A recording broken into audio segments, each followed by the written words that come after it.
Bonjour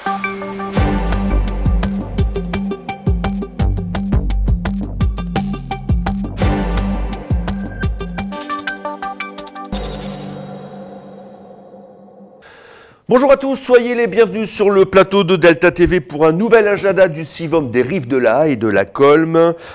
On va commencer tout de suite avec le sport. C'est simple, c'est quasiment fini pour tout le monde. Il faudra encore attendre 2 journées de championnat pour les footeux et un dernier match dans 15 jours pour nos handballeurs pour voir les saisons se terminer avec forcément des fortunes diverses pour nos clubs. Nous en reparlerons à la fin du mois. Sinon, il y a les journées portes ouvertes au parc samedi et dimanche. Rendez-vous pour un week-end au cours duquel vous aurez la possibilité de découvrir ou de redécouvrir le kayak, le roller, le pédalo, voire le VTT et plein d'autres choses encore. Renseignements au parc 03 28 23 59 82. J'ai été un peu vite donc je vais leur dire 03 28 23 59 82.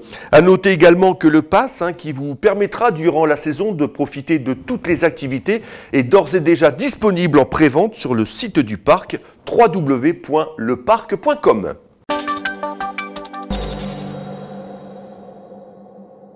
Au niveau des idées de sortie, forcément, c'est la période en ce moment. Alors, dès mercredi et jusqu'en septembre, il y a un parcours pédestre du côté de Bourbourg, un parcours historique, le Schibstad. Alors, en suivant justement ce Schibstad, c'est pas évident à dire, vous partirez à la découverte de l'ancien canal intérieur de Bourbourg, creusé par les Espagnols.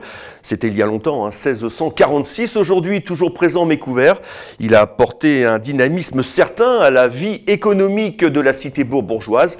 Exposition faite en partenariat avec tous les riverains de Bourbourg. Tout le long du parcours, vous allez découvrir près de 80 documents apposés à ces fenêtres, justement des riverains, dont la majorité ont plus d'un siècle renseignement à l'Office de tourisme. Le Moulin Le Brier est ouvert à la visite à l'occasion des journées européennes des moulins. Et oui, ça existe. De même que le Moulin de la Montagne de Watt, on en a parlé mercredi, avec l'Office du tourisme, notamment avec Nathalie Accard et Hélène Brasi. Autre idée de sortie, si vous aimez les brocantes, allez faire un tour du côté de Saint-Momelin, dimanche, toute la journée. Gravelines aura également la sienne, la brocante. Elle est organisée par le Rallye Club gravelinois dans le quartier des Maraîchers. Il y a également le challenge René, le challenge basket solidarité, rien à voir avec René, c'est une autre maladie. Le challenge basket solidarité, contre lui, la sclérose en plaques, c'est organisé par les Huttes Solidarité. C'est samedi et dimanche à la salle des sports des Huttes. Concert apéro, cette fois-ci, c'est le Café de la Marine qui s'y colle, samedi de 11h30 à 12h30. 3 jeunes musiciens reprennent les grands standards du rock. Musique encore avec le gala de printemps à la salle polyvalente de Brouckère, dimanche à 16h. Et l'on termine avec ce qui va se passer du côté du bassin Vauban, une escale de vieux gréments. Alors si vous aimez justement les vieux gréments, allez faire un tour ce week-end du côté du bassin Vauban à Gravelines.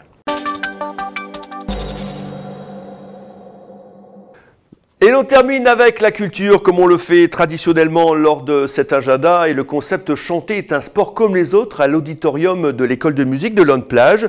Ça se déroule vendredi 20 mai. Un concert pas tout à fait comme les autres. Le public est prié de participer avec un maximum de cordes vocales, vous l'aurez compris. On va vous solliciter, vous allez chanter. Alors ça passe sans vergogne de Mozart à Berlioz. André Marsorati et ses 3 musiciennes complices s'adressent directement aux auditeurs. C'est un véritable dialogue qui s'instaure entre la salle et le public, puisque vous allez chanter, je l'ai dit tout à l'heure. C'est à partir de 10 ans, donc c'est à peu près pour tout le monde. Et c'est parti pour 1h30 de musique, renseignements et réservations à l'Office du tourisme 03 28 27 39 00. 03 28 27 39 00.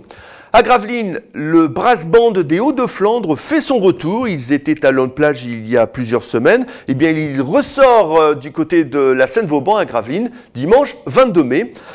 Alors, c'est dirigé par Luigi Pachico. L'orchestre, composé d'une 30aine de musiciens amateurs et professionnels, a sorti un premier CD en 2006. Avec ce second album, enregistré en 2012, Il montre bien que l'air iodé du littoral assure longue vie et belle santé au mouvement Brass Band. Et l'on termine avec du recueillement plus sérieusement et de l'histoire, puisqu'à Bourbourg, à l'espace Pierre de Coubertin, il y aura une exposition sur la dernière guerre mondiale du 23 au 27 mai. Voilà, c'est tout pour l'agenda de cette semaine. Nous, on se retrouve la semaine prochaine pour un nouvel agenda du Sivom et des Rives de l'Aa. D'ici là, passez un bon week-end. Au revoir.